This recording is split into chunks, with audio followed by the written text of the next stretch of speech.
필요한 그런 비일 거예요. 사랑하고 축복하는 마음으로 오늘 9월의 네 번째 마지막 주일 말씀을 시작하겠습니다.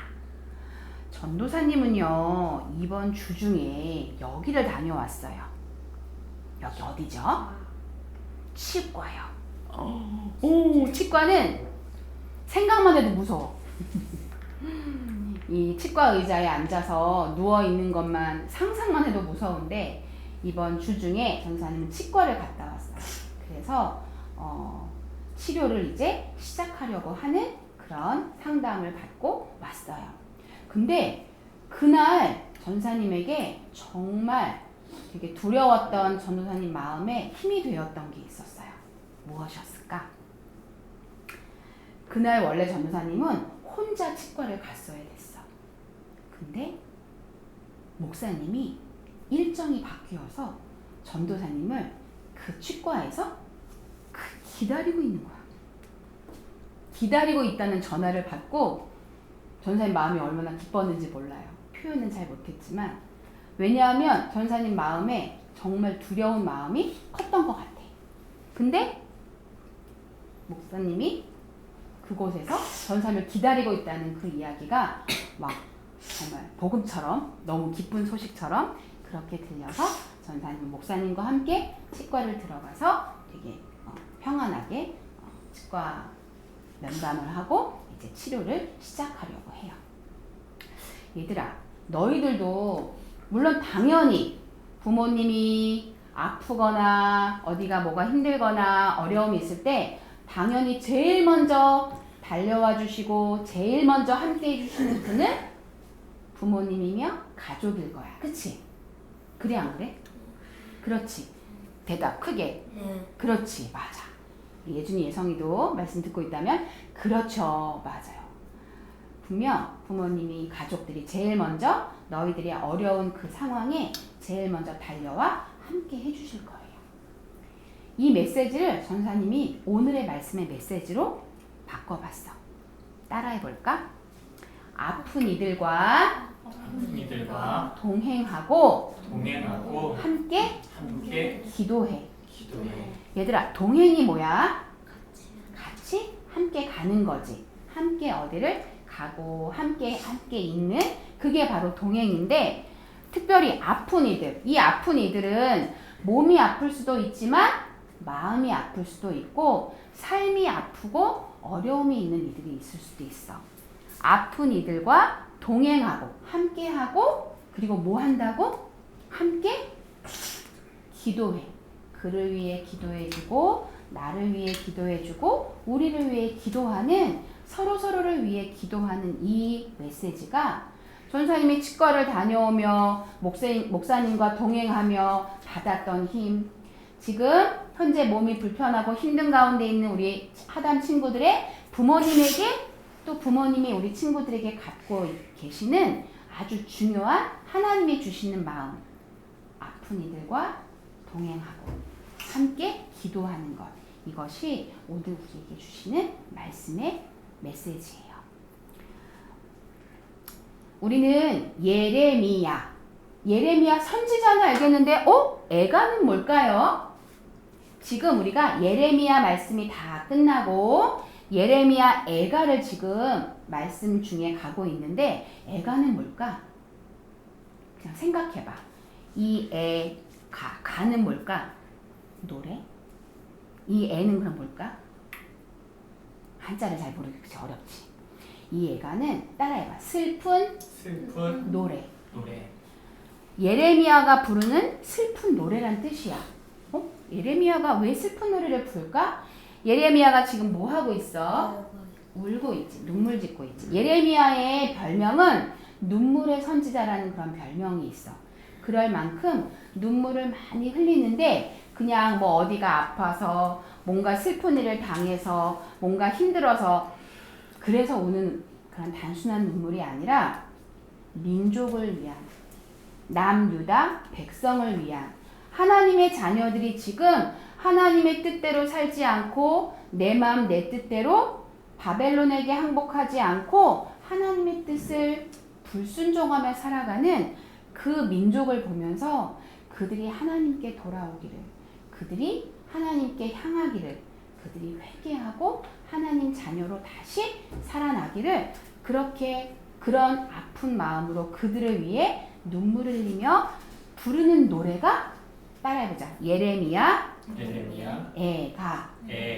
그래서 예레미야가 그렇게 우리에게 말하고 있어.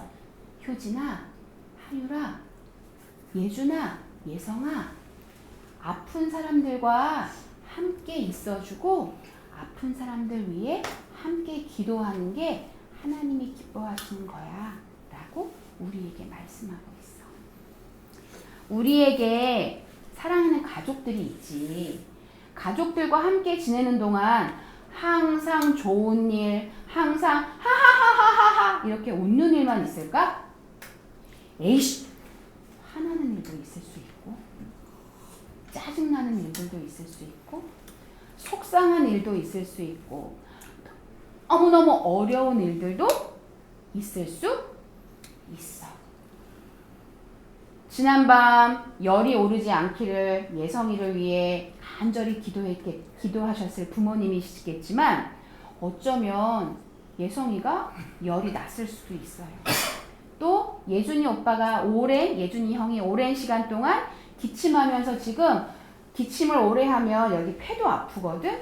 그리고 독감까지 걸렸대. 그러면 사실 그 바이러스가 가족들에게 또 옮겨지지 않도록 더 노력하고 애쓰는 그런 수고와 애씀도 있어야 할 텐데, 이렇게 힘든 시간을 지금 보내고 있는 우리 사랑하는 예준, 예성이 가족을 위해 우리가 할 수 있는 건 기도야. 그치? 예준이 형, 예준이 동생, 예성이가 빨리 깨끗하게 회복하는 거. 또 우리 하늘 가족들이, 우리 효진이와 하율이도 환절기 기침도 하고 또 주중에 컨디션도 안 좋고 여러 가지 힘들었어. 이걸 위해 가족과 함께, 하늘 가족과 함께 기도하는 것. 우리가 바로 할 수 있는 그것이, 하나님이 기뻐하시는 그것이 바로 함께 있어주고 함께 기도하는 것. 그게 예레미야를 통해 우리에게 하시는 말씀이고 우리가 기억해야 될 하나님의 말씀이라고 오늘 이야기하시고 계세요. 사랑하는 가족들과 함께 있을 동안 문제도 생기고 갈등도 생기고 싸우는 일도 생기고 어려운 일도 생겨. 그럴 때 탓하거나 비교하거나 분노하거나 짜증내거나 화내는 걸로 그냥 끝나는 게 아니라, 가족을 위해 내가 기도하지 못했구나, 가족을 위해 내가 좀 더 사랑해야겠구나, 이런 마음을 돌이켜서 품는 건 하나님이 기뻐하시는 마음이에요. 그렇지만 하나님은요, 가족만 위해서 기도하는 것 기뻐하지 않으세요. 여기 보면 여기에 있는 사람들은 뒷모습이지만 마음이 아픈 사람들이에요. 또 삶의 여러 가지 어렵고 힘든 일들을 당한 많은 어려운 이웃들이 우리 주변에 있을까 없을까? 우리 주변에 있어요. 그게 나하고 무슨 상관이지요? 그게 나하고 아무 이유도 없어요. 나하고 연결되는 것도 없는데요. 그건 하나님의 자녀가 품어서는 안 되는 마음이고요. 지금 세계적으로 볼 땐 전쟁이 일어난 나라도 있고 우리나라에 여러 가지 많은 어려움들을 겪고 있는 이들이 있고, 또 그 가운데 몸이 아프고 마음이 아프고 생각이 아파서 혼자 외로워하며 힘들어하고 있는 이들이 분명 있어요. 하지만 그렇다고 그런 사람들이 내 눈에 없는데, 내 눈앞에 없는데, 나하고 아무 상관없는데, 그게 아니라 하나님이 기뻐하시는 마음은, 우리가 뉴스를 통해 또는 미디어를 통해 뉴스를 보게 되지, 그치? 세상에 일어나는 일들을, 그런 거에도 관심을 가져야 되고, 부모님에게 얘기를 듣는다면 이런 어려운 사람들이 있구나, 이런 힘든 일을 겪고 있는 사람들이 있구나. 그리고 지금 당장에 하율이, 효진이 학교가 이제 폐교되는 그런 어려운 상황 가운데 있어. 그럼 그 가운데 있는 사람들 중에 분명 다 너무너무 힘든 사람들이, 힘든 가정들이 있을 거야. 물론 효진이, 하율이 가정도 힘들지만 서로를 위해, 하나님 믿지 않는 사람들은 우리를 위해 기도해 주지는 못하지만 우리는 그들을 위해 기도해 줄 수 있고 학교의 이런 폐교의 문제들도 잘 해결되기를 그 가운데 힘들고 어려운 사람들이 없는지를 돌아보고 관심을 갖는 것도 하나님이 기뻐하시는 마음이라는 거지. 따라해볼까? 아픈 이들과 동행하고 함께 기도해. 그것이 하나님이 우리에게 원하시는 거야. 그런 우리에게 하나님이 우리에게 이렇게 말씀하셔. 따라해보자. 오직 너희는 택하신 족속이요 왕 같은 제사장이요 거룩한 나라요 그의 소유된 백성이니. 이 말씀 베드로전서 2장 9절 말씀에 제일 중요한 단어 하나를 뽑으라면 따라해볼까? 왕 같은 제사장.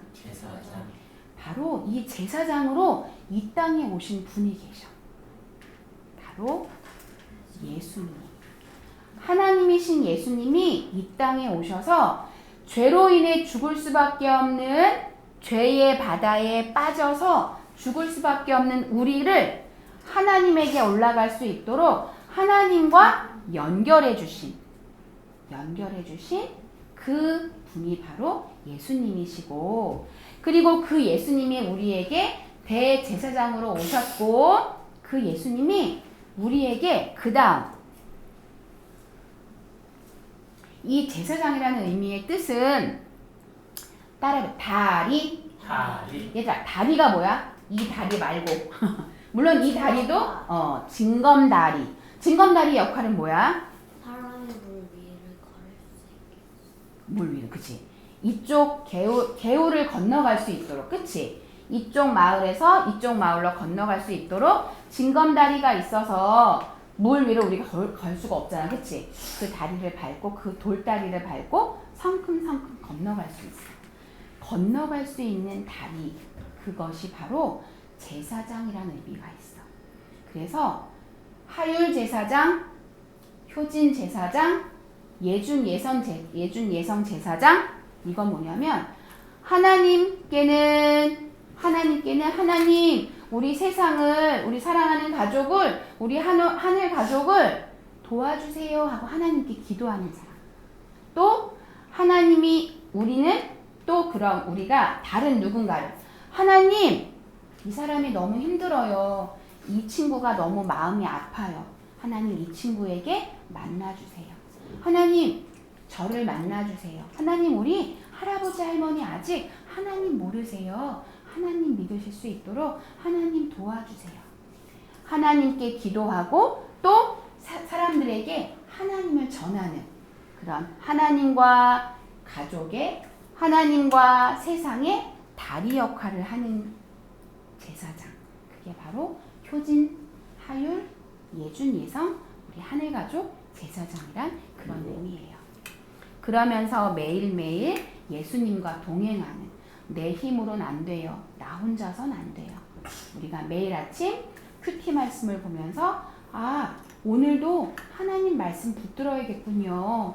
오늘도 하나님 마음으로 사랑할게요. 하나님, 오늘도 하나님 주시는 힘으로 학교에 가겠습니다. 오늘도 사랑하겠습니다. 순종하겠습니다. 불평하지 않겠습니다.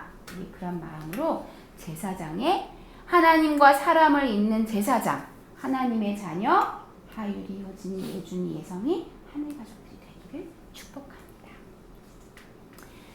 그런 우리가 할 수 있는 가장 중요한, 그 사람을 위해, 가족을 위해, 나 자신을 위해 기도하는 것, 바로 아픈 이들과 함께하고 그를 위해 함께 기도하는 것이 우리가 할 수 있는 중요한 일이에요.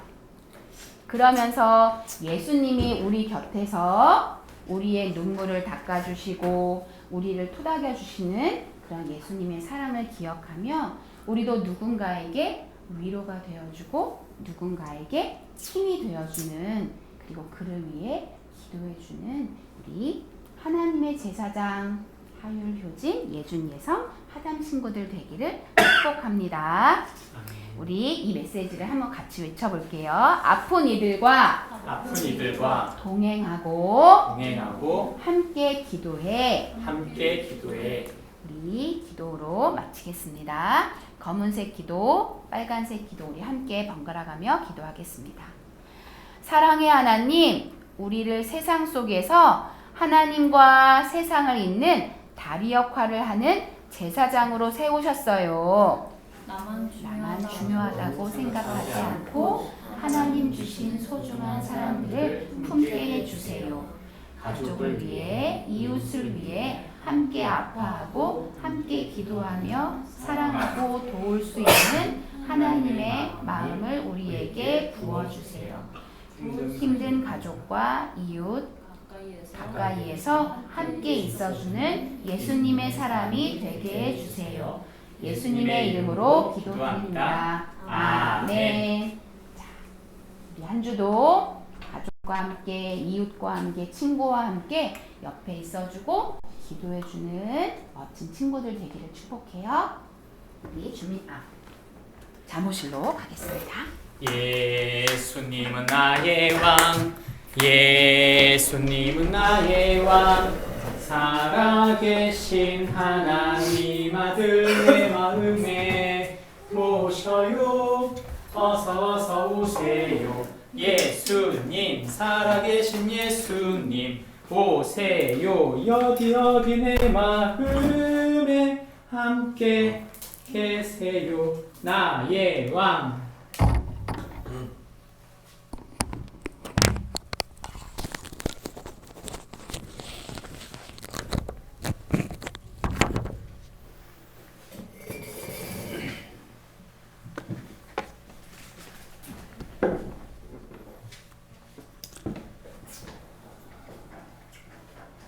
이 배우를 아시나요? 이 배우는 찰리 채플린이라고 하는 유명한 배우입니다. 그가 한 말 중에 유명한 말이 진정으로 웃으려면 고통을 즐길 줄 알아야 한다, 이렇게 말을 한 적이 있습니다. 그는 많은 사람들에게 웃음을 주는 사람이었죠. 그런데 사실은 그의 삶을 살펴보면 참 어둡고 힘든 삶을 살았습니다. 12살 때 아버지가 알코올 중독으로 사망하고 어머니는 아이들을 키우는 가운데 특별히 너무 스트레스를 많아서 정신적인 충격을 받습니다. 그는 보호시설에서 갇혀 살게 되죠. 결국엔 찰리는 어린 시절의 대부분을 구빈원, 요즘으로 말하면 고아원 같은 곳에서 보내게 됩니다. 그의 평생 동안 받은 교육의 전부는 6개월이 전부였다. 사람들이 말합니다.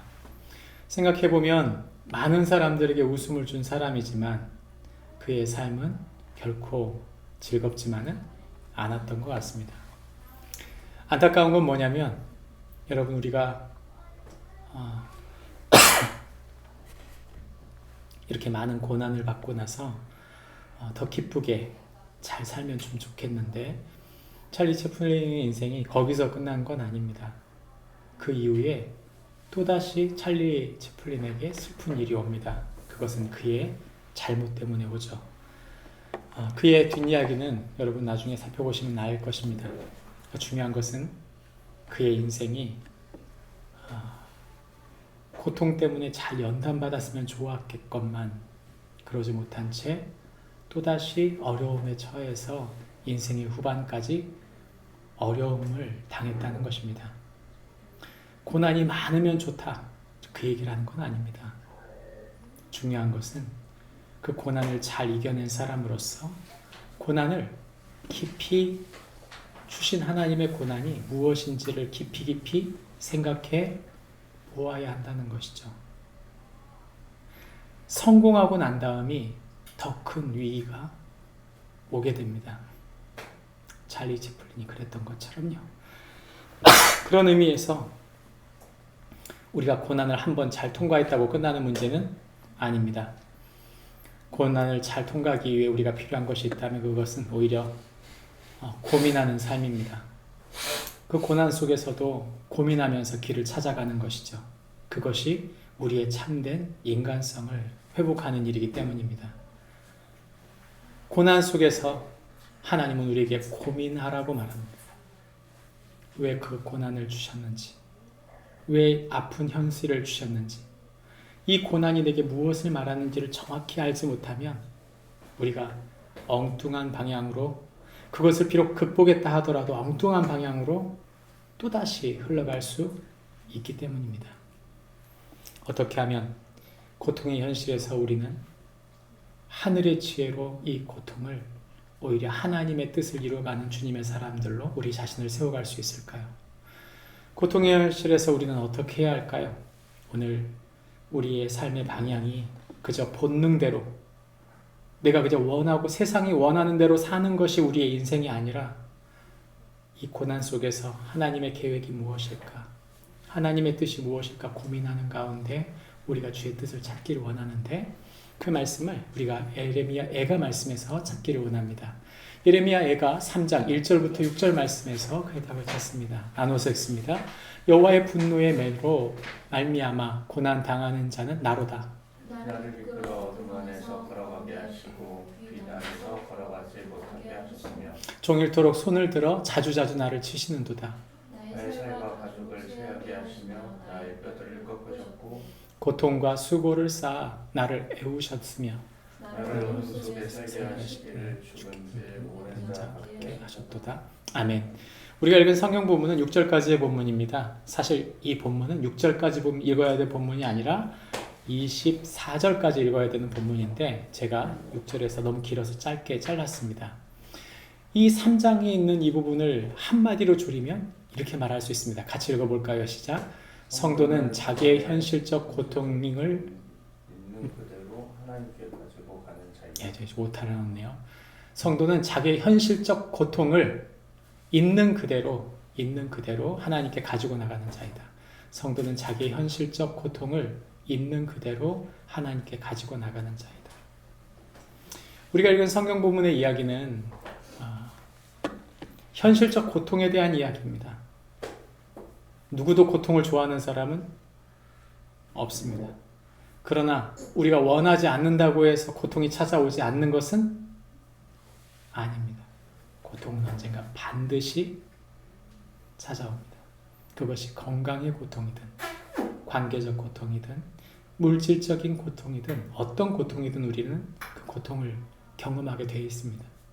문제는 그 고통 속에서 우리가 무엇을 어떻게 해야 하는가 하는 것입니다. 예레미야 예가는 그것을 얘기해 줍니다. 특별히 예레미야 예가는 3장에서 1절부터 66절까지의 본문이 있는데 이 본문의 이야기를 통해 우리가 고통을 이겨나갈 소망이 무엇인지를 이 성경을 통해 우리에게 알려주는 것이죠. 우리가 현실적으로 고통을 당하는 사람은 크게 두 가지를 경험하게 된다고 말합니다. 첫 번째는 생리적인 생존을 위한 생물학적 반응의 고통입니다. 그래서 그 고통으로 인해서 위험을 감지하고 회피합니다. 또는 신체를 보호합니다. 또는 그 고통을 인해서 생존 본능을 키우기도 하고 환경과 상황 속에서 적응하기도 하죠. 이것을 생존을 위한 생물학적 반응이라고 말할 수 있어요. 자연스러운 반응이죠. 그러나 거기서 끝나지 않습니다. 고통은 또 우리에게 심리적, 정서적 반응을 불러일으킵니다. 정서적 경험, 그리고 부정적인 경험을 하기도 하고 이해와 공감을 하기도 합니다. 오히려 그것을 잘 이해하고 공감하고 그것을 인해서 새롭게 인식하고 내 자신을 바꿔가는 변화의 태도의 기회로 삼기도 합니다. 또한 이것이 자신의 성장의 원동력이 되기도 하는 것이죠. 그러므로 고통은 그저 모두 다 좋지 않다. 그 말도 맞지 않을 뿐더러 고통은 모두 다 좋은 기회다. 그렇게 말하는 것도 쉬운 일은 아닙니다. 성경은 우리에게 이 고통, 특별히 선지자가 그 당시에 고백했던 그의 고통의 호소들 속에서 하나님이 우리에게 말씀하고 있는 말씀을 들을 수 있는 것이죠. 이 예레미야의 고통에 대한 이야기를 하는 동안 이 그림을 보시면 이게 지금 5장으로 되어져 있는데 1장과 5장보다 높은 것은 2장과 4장, 가장 높은 게 5장으로 나옵니다. 사실은 예레미야의 구조는 딱 이렇게 돼 있어요. 1장부터 5장까지 이렇게 되어 있는 거죠. 그래서 마치 왜 샌드위치처럼 처음에는 식빵, 그러다가 쭉 안으로 들어가면 안에 보통 우리가 거기에 고기가 들어가죠, 그죠? 그리고 나서 다시 나올 때 마지막 빵이 나오듯이 샌드위치 본문입니다. 이걸 대칭구조라고 말하는데 카이아스틱이라고 하는 스트럭처, 구조죠.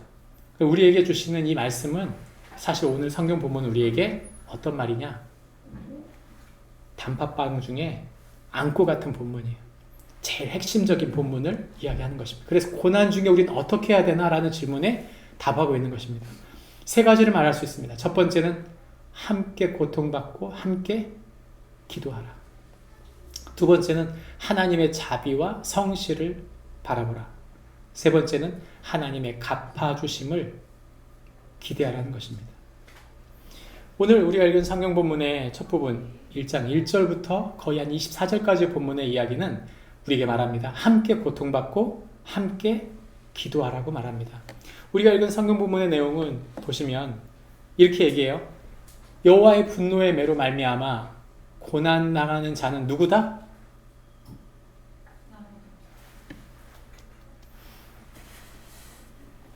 놀랍게도 성경에 찾아보시면 이 나라는 본문, 나라는 단어가 24절까지 계속 반복해요. 다른 구절에서는 나라는 단어를 그렇게 찾기가 쉽지가 않은데 특별히 예레미야가 3장 1절부터 시작하면서부터는 나, 아이, 마이, 미마인 나라고 하는 걸 굉장히 중요하게 얘기합니다. 여기서 얘기하는 나라고 하는 건 당연히 예레미야겠죠. 그런데 하필이면 예레미야를 말하고 있는 건지 이스라엘을 말하고 있는 건지 잘 모르겠어요. 왜냐? 예레미야만 이 일을 당하고 있는 게 아니거든요. 근데 지금 예레미야가 하나님 나를 이렇게 세우셨습니다. 그 나라고 하는 단어가 비단 예레미야가 말하고 있는 자신만이 아니라 누굴 같이 얘기하고 있어요? 이스라엘을 같이 기도하고 있는 거예요. 예레미야는 이 기도를 자신만을 위해 기도하고 있는 게 아니고 하나님 앞에 자기의 마음을 토함으로 자기 백성의 이야기를 같이 하고 있는 것입니다. 왜 그렇게 얘기할 수 있었을까요? 함께 고통을 받았거든요. 그죠? 다른 선지자들과 달리 수많은 그 예언서의 다른 선지자들과 달리 예레미야는 실제 남유다가 멸망할 때 거기 있었어요. 그러니까 함께 고통받은 사람이 맞죠. 그러나 거기서 함께 고통받았다고 해서 거기서 끝난 게 아니고 그는 함께 하나님께 뭐 했어요? 기도한 거예요. 그게 다른 거죠. 그게 바로 다른 거예요. 성경의 예레미야는 바로 하나님 앞에 하나님의 진노로 그 백성들이 고통받을 때 그것이 나의 고통인 것처럼 느꼈습니다. 뿐만 아니라 그 매를 육체적으로, 정신적으로 이 절망적인 상황을 묘사하는 동안 이 이스라엘 백성이 당하고 있는 그 아픔을 자신도 당하고 있다는 걸 이야기하고 있는 것입니다. 여러분, 우리가 생각해 볼 필요가 있어요. 왜냐하면 우리는 종종 나만 슬퍼요. 나만 불쌍해. 내가 이 중에 제일 힘들고 고달프다. 과연 그럴까요? 그렇지 않습니다. 여러분, 내가 슬프면 누가 슬퍼요? 내 가족이 제일 슬퍼요. 내가 아프면 누가 아파져요? 온 가족이 다 아프게 돼 있어요. 예레미야는 지금 사실 예레미야 자신의 고백이기도 하지만 그러나 다른 수많은 자기 백성들의 그들의 눈물과 기도를 같이 하나님께 드리고 있는 것입니다. 우린 어떤가요? 우린 혹시 내 기도만 하고 있지는 않습니까? 우린 혹시 나에게 너무 집중돼서 나만 불쌍하다 이렇게 생각하고 있지 않습니까? 내가 하나님께 드려지지 못했는데 어찌 우리 자녀가 하나님께 드려질 수 있겠어요? 내가 하나님의 음성에 더 가까이 듣고 하나님께 반응하지 않는다면 어찌 우리 자녀들이 그렇게 반응할 수 있겠습니까? 내가 하나님께 감사하지 않는다면 어찌 우리 자녀들이 감사한 삶을 살 수 있겠어요? 예레미야의 기도는 당연합니다. 예레미야는 하나님, 그분이 나를 사용하고 계신다. 그걸 믿은 거예요. 아, 이 선택, 내가 감사할지 불평할지, 문제만 바라보고 살지 하나님을 바라보고 살지는 누구의 선택이에요? 우리의 선택이잖아요. 또한 우리가 우리의 선택이라고 할 때 그것은 우리를 하나님이 제사장으로 세우셨다는 것입니다. 베드로전서 2장 9절 말씀 같이 읽어볼까요? 시작. 그러나 너희는 택하신 족속이요 왕같은 제사장들이요 거룩한 나라요 그의 소유된 백성이니 이는 너희를 어두운 데서 불러내어 그의 기이한 빛에 들어가기 시작하니에 아름다운 덕을 선포하게 하려 하심이라. 우리는 끊임없이 어두운 데 빠지고 싶어 해요. 혼자 있고 싶어 하고, 또는 내가 가장 불쌍하다고 생각할 때가 많죠. 그런데 여러분, 정작 문 밖으로 나가보면 밖은 너무 밝아요. 밖엔 우리보다 더 힘든 사람이 많이 있어요. 감사할 일이 너무 많아요. 동굴에서 나와서 하나님께서 우리를 다리, 제사장으로 사용하신다는 일을 기억하고 내게 맡겨주신 사람들을 세워가는 축복이 있기를 바랍니다. 여러분, 우리는 연약해서 내 힘과 내 지혜로는 도울 수 없어요. 그러나 하나님이 우리에게 말씀하세요. 너는 제사장이야. 그 말은 뭐냐면 내가 너에게 섬길 능력과 지혜와 힘을 너에게 내가 너에게 줄 것이다. 너는 힘이 없고 부족하지만 내가 너에게 힘을 줄 거야. 우리 그거 믿고 사는 사람들입니다. 믿음으로 우리에게 맡겨주신 소중한 사람들을 꽃피우는, 함께 고통받고 함께 기도할 줄 아는 주님의 사람들 되어지길 바랍니다. 성경은 두 번째로 우리에게 하나님의 자비와 성실을 바라보라고 말합니다. 예레미야 애가의 가장 핵심적인 본문은 사실 22절 말씀이 성경 전체, 특별히 예레미야 애가에서 가장 중요하게 한 말입니다. 우리 같이 한번 읽어볼게요. 22절 말씀입니다. 시작. 여호와의 인자와 긍휼이 무궁하심으로 우리가 진멸되지 아니함이니이다. 이것들이 아침마다 새로우니 주의 성실하심이 크시도소이다. 앞에 이야기에서 분명히 얘기했어요. 예레미야의 기도는 뭡니까? 하나님, 우리가 너무 고통스럽습니다. 저의 삶이 너무 고통스럽고 힘들고 어렵습니다라는 기도를 했는데, 그럼에도 불구하고 21절 말씀 보시면 오히려 그 고난을 내 마음에 담아두었지만 그것이 오히려 나의 소망이 된 것은 뭐냐면, 그걸 소망으로 바꾼 것이 뭐냐면 바로 하나님의 인자와 성실입니다. 이런 고백을 합니다. 이게 바로 세상 사람들이 사는 방법과 우리가 다른 차이예요. 예레미야 애가에서 제일 중요한 본문 뭘 말합니까? 너의 기분에 맞춰 살지 마라. 너의 능력에 맞춰 살지 마라. 너희가 환경과 상황에 맞춰 살지 마라. 너희는 뭐에 맞춰 살아야 한다? 하나님의 인자와 성품에 맞춰 살아야 된다. 너희를 사랑하시는 하나님, 우리를 긍휼히 여기시는 하나님, 우리와 함께 계시는 그 하나님, 그 하나님을 바라봄으로 새 힘과 새 지혜를 얻게 된다고 말하는 것이죠.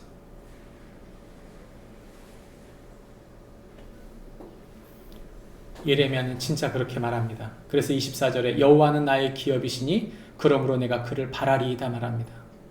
기다리는 자에게, 구하는 영혼들에게 여호와는 선하시다. 사람이 여호와의 구원을 바라고 잠잠히 기다림이 좋도다, 이렇게 말합니다. 이 본문을 제가 메시지 성경으로 읽어보니까 더 좋아요. 이 본문을 메시지로 성경으로 읽어보면 이렇게 나옵니다. 제가 읽어보겠습니다. 그러나 내가 기억하는 또 한 가지가 있으니, 이전에는 고난으로 너무 인생이 힘들었어요. 고난이 너무나 크지만, 그러나 내가 기억하는 또 한 가지가 있는데, 그건 뭐냐면 그것이 나에게 소망이 되는데, 희망을 주는데, 하나님의 신실한 사랑에 다함이 없고 그분의 자애로운 사랑은 마르는 법이 없다. 그 사랑은 아침마다 다시 새롭게 창조된다. 주의 신실하심이 어찌 그리 크신지 거듭 말하노니 나 하나님을 붙들리라. 그분은 내가 가진 전부이시다. 열정을 품고 기다리는 사람, 열심으로 찾는 이는 하나님께서 반드시 뭐 하신다? 선대하신다. 오늘 아침에 비가 왔어요. 그죠? 비가 오고 난 다음 멘토들 모여가지고 아이들 갖고 같이 아침 간단하게 먹는데 물어봤어요. 오늘 아침에 감사한 게 뭐죠? 다들 비가 온 게 그리 감사하진 않아. 오늘 아침, 다른 거 말고 오늘 아침 감사한 게 특별하게 없는 것 같아. 그게 뭐예요? 우리가 지금 하나님을 바라보고 있지 않다는 뜻이에요. 사실은 그리스도인들은 항상 기뻐하라, 쉬지 말고 기도하라, 범사에 감사하라. 이는 그리스도 예수 안에 있는 하나님의 뜻이니라. 다시 말하면 하나님이 너희에게 그리스도를 줬잖아. 하나님이 너희에게 하나님의 아들 예수님을 줬잖아. 그러므로 항상 기뻐할 수 있다. 그러므로 쉬지 않고 기도할 수 있다. 그러므로 범사에 모든 것에 감사할 수 있다고 말하는 것입니다. 최면이 아니에요. 아, 감사해야 해. 기도해야 해. 아, 기뻐해야 해. 아닙니다. 그거 말하는 거 아니에요. 우리 최면 얘기하는 거 아니에요. 우리가 진짜 기뻐할 건 뭐라고? 하나님께서 그 아들을 주신 하나님을 생각하면 오늘 아침이 기쁠 수밖에 없어요. 어제는 내 것이 아니에요. 어제는 예수님께서 다 씻어버렸어요. 이전의 상처는 예수님이 다 씻어버렸어요. 이전의 아픔은 예수님이 다 씻어버렸어요. 예전에 나의 죄, 숨었던 죄 예수님이 다 씻어버렸어요. 우리가 만약에 그럼에도 불구하고 그거 붙들고 있으면 우리 하나님의 사람으로 살고 있는 게 아닙니다.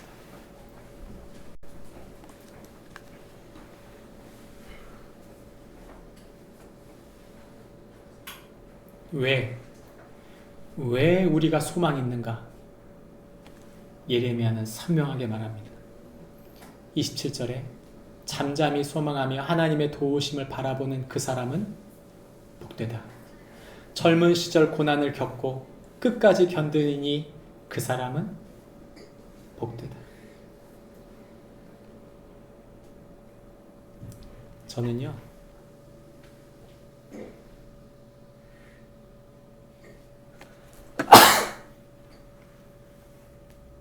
누군가 나에게 10대로 돌아갈래?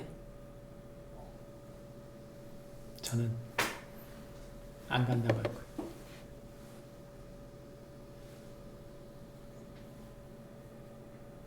왜요? 저는 생각합니다. 똑같이 살 거다. 똑같이 살게 될 거다. 생각해보면 그 많은 고난 속에 하나님이 함께 계셨다. 그게 감사한 일이죠. 여러분, 우리가 하나님을 바라본다면 후회할 일이 없습니다. 성경은 우리에게 예레미야의 고난, 그의 고난 속에, 이스라엘의 고난 속에 예레미야가 선포합니다.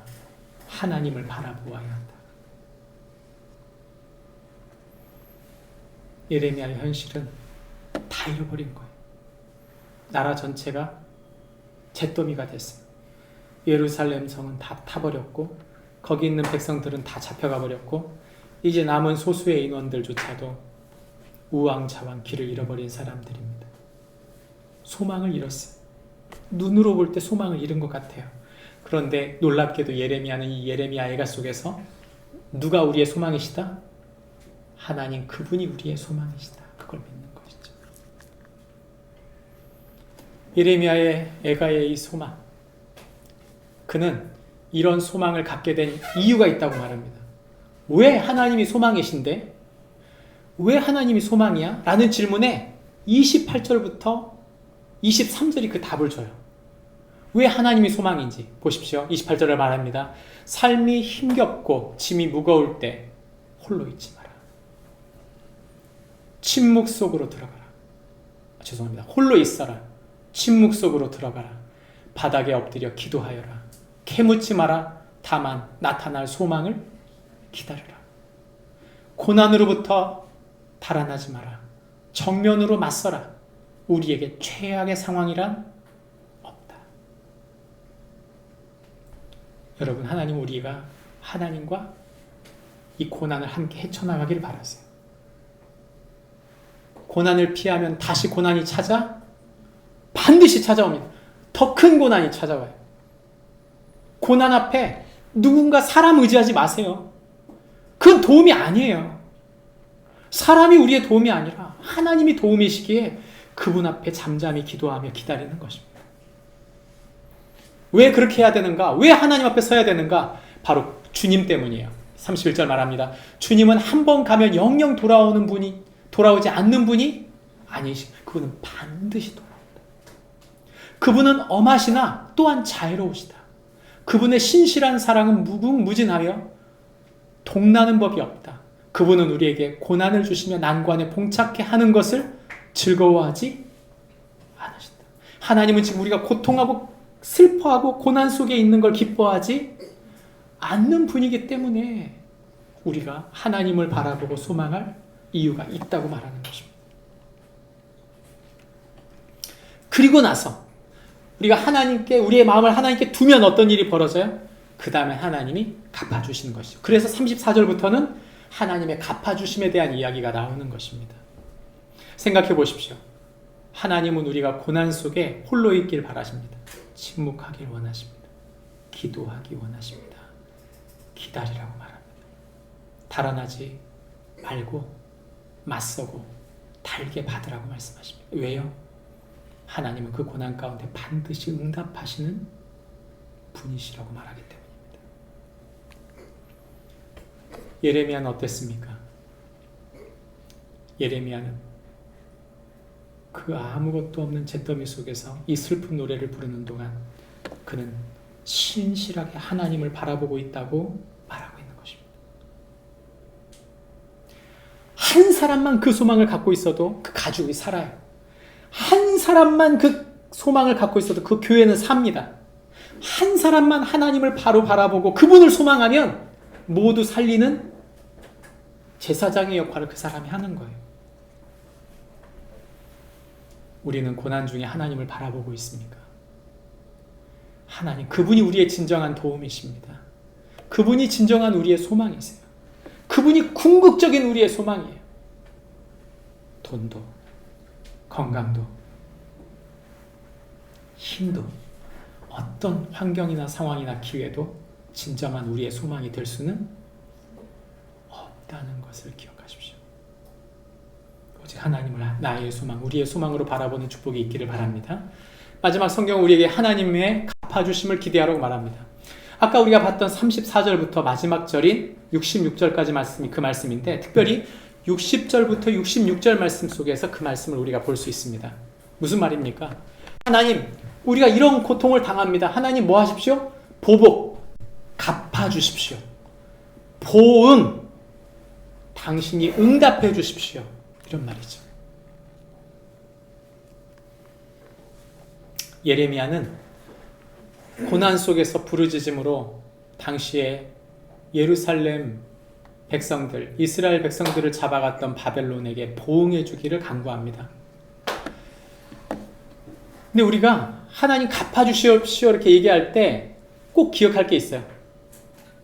우리가 착각을 하나 하는 게 있는데 뭐냐면 우리가 하나님이 내 편 돼주시면 다 끝이다 이렇게 생각하면 안 돼요. 왜냐? 내가 먼저 하나님 편인지를 반드시 봐야 돼요. 그래서 성경 구절에 보시면 아까 그 60절부터 66절은 하나님 갚아주세요지만 그 구절을 가기 전에 40절부터 42절이 이렇게 말하는 것이죠. 뭐라고 말합니까? 같이 읽어볼까요? 시작. 우리가 스스로 우리의 행위들을 조사하여 여호와께로 돌아가자. 우리의 마음과 손을 아울러 하늘에 계신 하나님께 들자. 내가 먼저 하나님께 손들고 항복하자는 것입니다. 내가 먼저 하나님을 바라보자는 거죠. 우리가 먼저 하나님 바라보지 않으면서 우리가 승리할 수 있도록 해달라고 하는 거는 여러분 같이 망하는 길이에요.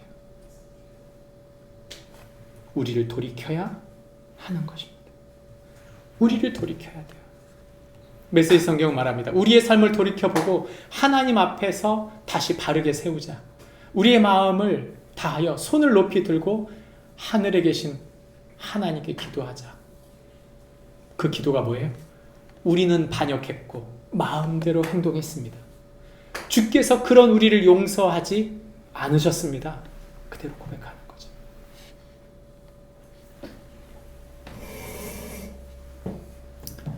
제가 기독교 교육을 가만히 살펴보는 동안 일반 교육과 기독교 교육에 가장 큰 차이가 하나 있다는 걸 발견했어요. 그게 뭐냐면 일반 교육은 이렇게 말합니다. 너 그거 나쁜 거야. 바꿔야 돼. 반드시 바꿔야 돼. 내가 어떻게 도와줄까? 이게 바로 일반 교육이에요. 기독교 교육은 뭐라고 말할까요? 기독교 교육은 이렇게 말합니다. 네가 그거 잘못하고 있는데 사실은 내가 그렇게 했어. 너만 그런 게 아니고 나도 그렇게 잘못을 했어. 미안해. 나를 바꿀게. 너도 꼭 바꿔야 돼. 기독교 교육과 일반 교육의 가장 큰 차이점은 자신을 죄인으로 인정한다는 것입니다. 나 자신을 죄인으로 인정하지 않은 채, 나 자신을 철저히 하나님 앞에 엎드려 놓지 않은 채 내 자식을 교육하려고 하면 교육이 되지 않는 거예요. 저와 여러분 속에는 죄가 도사리고 있어요. 예레미야가 그 얘기하는 겁니다. 지금 하나님 갚아주십시오. 하나님 저들을 벌해주십시오. 그 기도하기 전에 누구를 먼저 바로잡으라? 나 자신을 먼저 바로잡지 않으면 같이 망합니다. 기독교 교육은 너 이렇게 살아라. 그거 아닙니다. 말씀을 정리하려고 합니다. 예레미야는 이스라엘 백성들에게 제사장이 되어 그들을 위해 기도합니다. 예레미야의 간절한 기도, 그의 기도에는 그들의 마음에 비수를 꽂는 것 같은 말씀들이 많이 있었습니다. 어찌 보면 많은 사람들은 그가 비판하고 있다 이렇게 생각했을 것입니다. 비판이 필요할까요?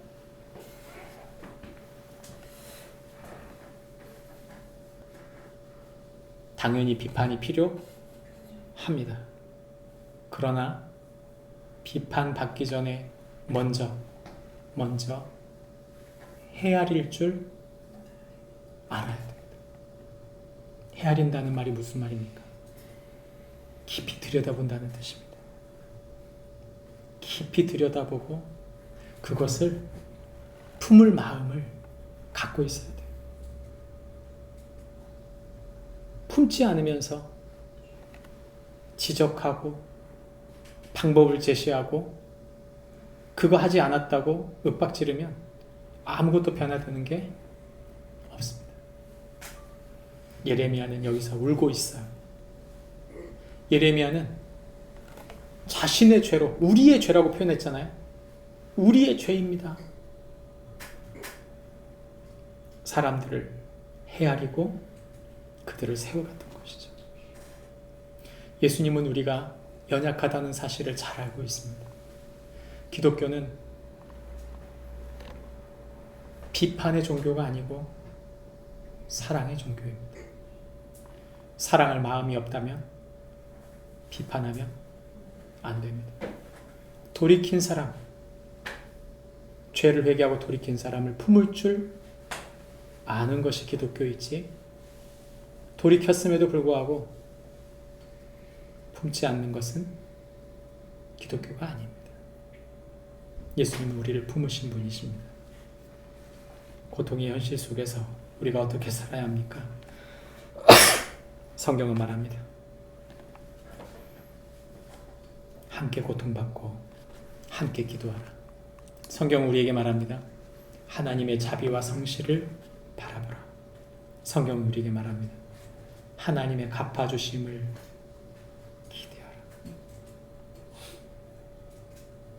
그런 축복이 우리에게 있길 바랍니다. 기도하겠습니다.